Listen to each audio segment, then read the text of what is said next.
Kaidah yang kedua, segala yang datang dari Allah itu tidak mungkin buruk. Tidak mungkin. Kenapa kita diminta untuk taat dengan mutlak? Karena segala yang datang dari Allah pasti baik. Ya, pasti baik. Karena Allah menurunkan segala maslahat sesuai kebutuhan kita. Cuma manusia kadang-kadang, menginginkan sesuatu dengan pikiran pendeknya yang bukan kebutuhannya.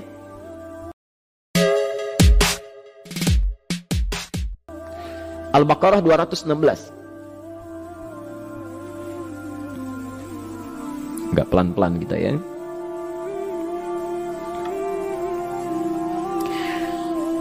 Bapak Ibu kalau diminta milih, pilih motor, pilih mobil.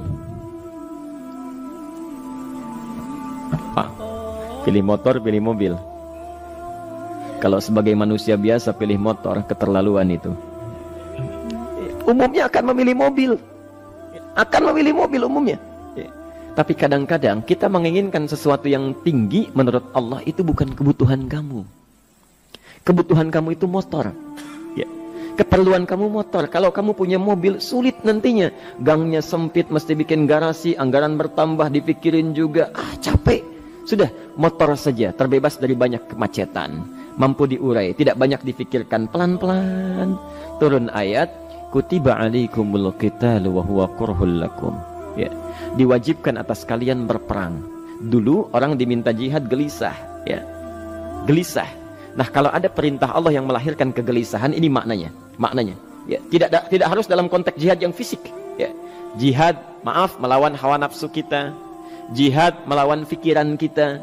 Jihad melawan prasangka buruk kita. Kadang-kadang ada keinginan kita yang kita inginkan menurut Allah itu belum baik untuk kita.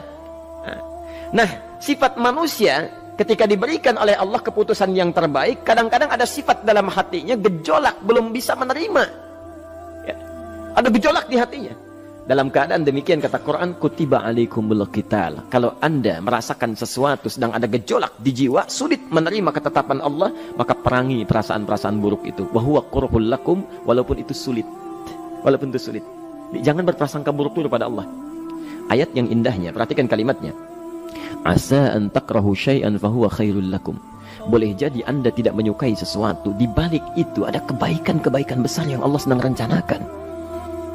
Karena pikiran kita pendek, maunya sekarang saja. Tapi subhanallah, Allah sangat panjang, tidak ada batasnya. Allah memberikan maslahat sampai kamu meninggal, ini maslahatnya. Kamu berpikir sekarang saja. Wa asa an tuhibbu syai'an wa huwa syarrul lakum. Sedangkan boleh jadi di balik yang kita sukai ada keburukan yang sedang menunggu kita di depan ini, kamu tidak tahu. Ya. Apa logikanya? Wallahu ya'lamu. Allah tahu masa depan yang akan terjadi menimpa kita. Wa antum la ta'lamun. Sedangkan kalian tidak bisa membaca masa depan. Ya. Saya punya adik perempuan datang lalu meminta doa. Kak, saya ingin tes katanya. Ya, di salah satu bank. Kemudian sudah pada tahap akhir yang menurut hitung-hitungan manusia dan perkiraannya insya Allah lulus. Karena tidak ada alasan apa-apa lagi untuk tidak meluluskan. Baik, bismillah kita berdoa. Tapi doa kita seperti dibimbing oleh Quran, tidak minta dunia saja. Ya. Jadi dunia baik, Al-Baqarah 201. Rabbana atina fid dunya wa fil akhirah. Ya. Dunia minta baik, akhirat minta baik. Tapi aturan dunia dan akhirat ini jangan disebandingkan, rugi. Dunia itu kecil, ya, akhirat lebih besar. Dunia itu kecil. Makanya diatur di Al-Qasas ya, ayat 77 sampai 78 itu aturannya wabtaghi fima atakallahu daral akhirah wala tansa nasibaka minad dunya. Minta seluas-luasnya akhirat, tapi dunia jangan berlebihan. Ya. Sekedar mencukupi kebutuhan kita saja. Ya. Pakaian, Bapak Ibu sekalian, ya, kita beli pakaian sesuai kebutuhan saja, jangan berlebihan. Ya. Cukup ketika kita akan sholat, layak, indah dalam pandangan Allah. Ketika kita akan bermuamalah, bagus, tidak mengecewakan orang lain, sudah. Maka waktu selebihnya, ketika kita mencari sesuai kebutuhan, waktu selebihnya bisa digunakan untuk memperbanyak ibadah. Tidak banyak energi terbuang, uang juga terbuang, tenaga juga terbuang. Bayangkan kalau keinginannya macam-macam.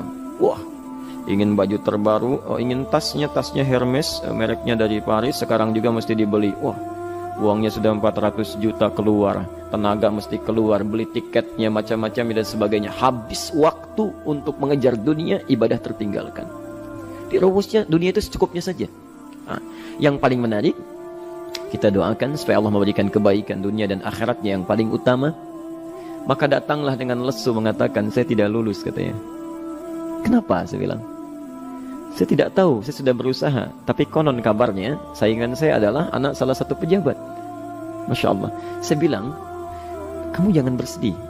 Kamu menginginkan sesuatu dengan pikiran pendek, Allah pasti memberikan yang terbaik yang tidak terlukiskan nanti. Subhanallah, pekan beberapa hari setelah itu, muncul berita, ternyata dia diterima di bank syariah. Dia menginginkan sesuatu yang diinginkan, Allah menginginkan lebih dari apa yang dia harapkan.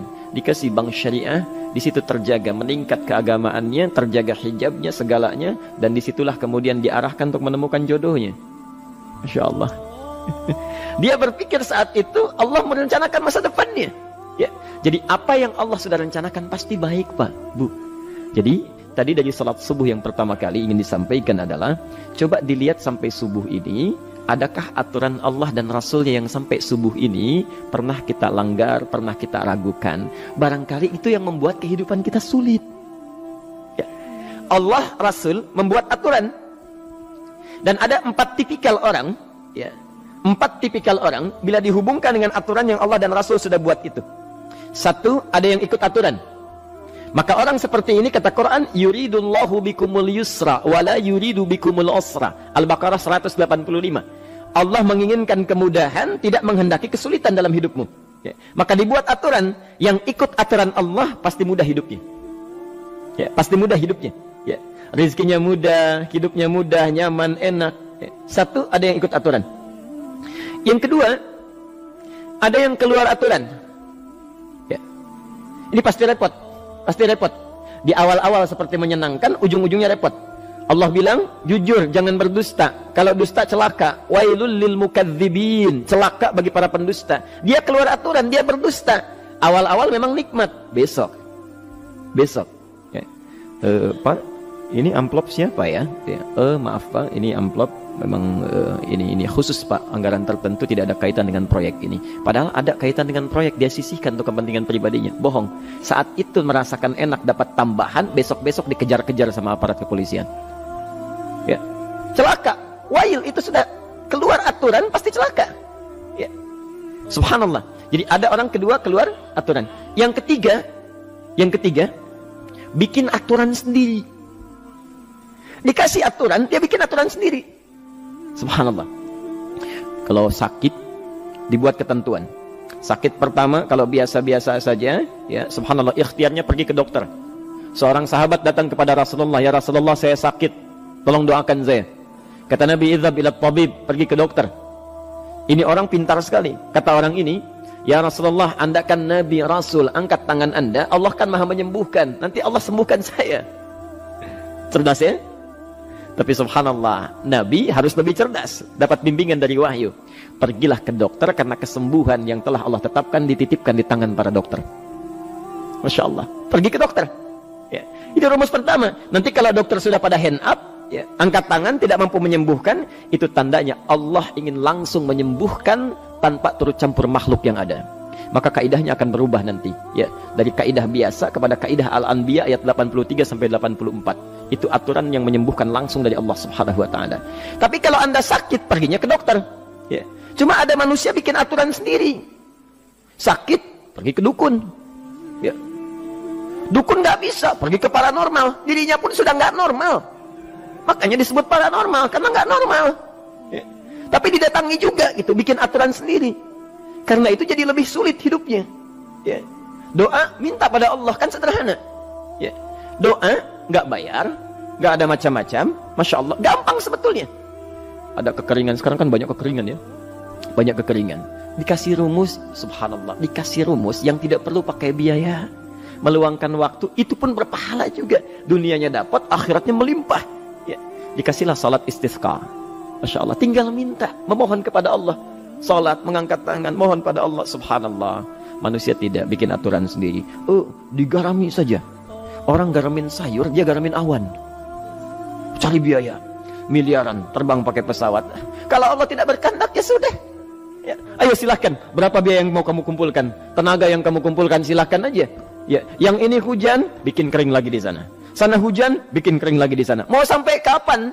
Ya, dikasih yang gratis, tinggal muncul. Cuma manusia bikin aturan sendiri, ya susah hidupnya. Itu yang ketiga. Yang keempat, ada orang nggak mau diatur. Allah bikin aturan, dia nggak mau diatur.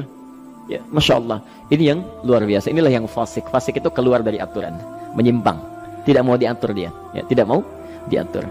Karena itu Bapak Ibu sekalian, dari ayat yang pertama ini, ya, mari kita evaluasi sampai dengan hari ini subuh. Dari ayatnya memang sederhana, singkat, padat, cuma satu ayat. Tapi meminta kita untuk melihat, sudahkah sampai hari ini taat pada Allah dan Rasulnya? Yang kedua, ketaatan kita apakah selalu ragu atau sudah melahirkan keyakinan yang paripurna? Ya.